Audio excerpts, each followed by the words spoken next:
Okay, in this video, we're gonna go through a single leg squat progression, taking an athlete from this iso split squat all the way progress to a single leg squat, okay? So you're gonna notice he's gonna start in this half kneeling position, one knee's on the ground, his ankle's gonna be stacked directly under his knees. He's gonna bring his knee up off the ground about 2 or 3 inches.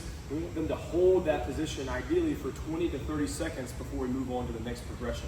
If an athlete, you can relax for a second. If the athlete cannot hold that position with their knee 2 or 3 inches off the ground, we will allow them to come up a little higher, but also the understanding that we want to work them down to that iso split squat position. All right, stand up. The next progression, once the athlete has mastered 2 or 3 sets of 20 to 30 seconds of the iso split squat on both legs, the next exercise we'll do is a goblet split squat. So now we're starting from the top. He's going to step a leg back, and then he's going to drop down into that half kneeling position, soft knee touching the ground before he stands back up.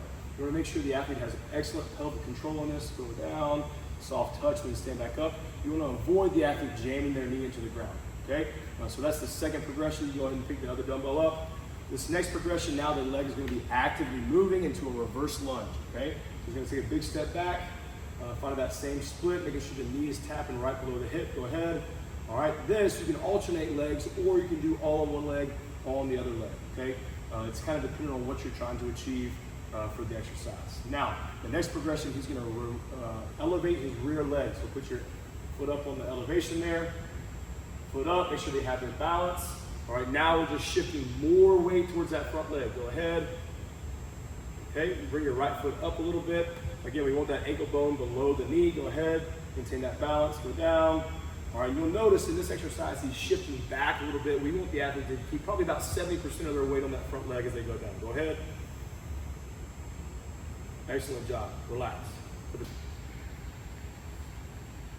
Okay, so we just worked on the 2 leg positions where we're shifting more and more weight towards that front leg.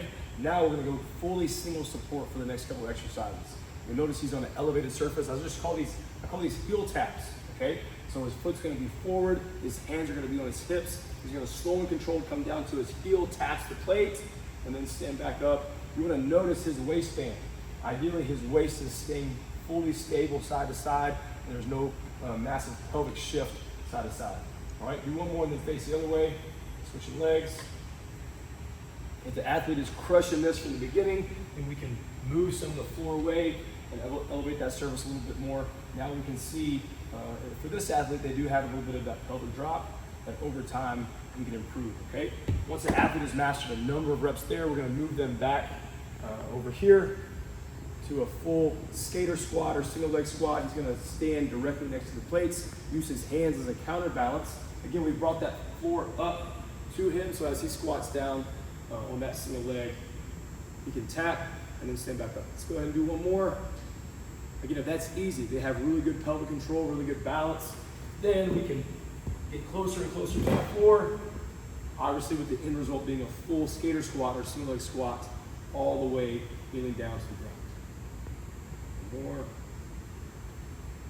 So going from iso split squat all the way to this true skater squat or single leg squat would be our single leg strength progression.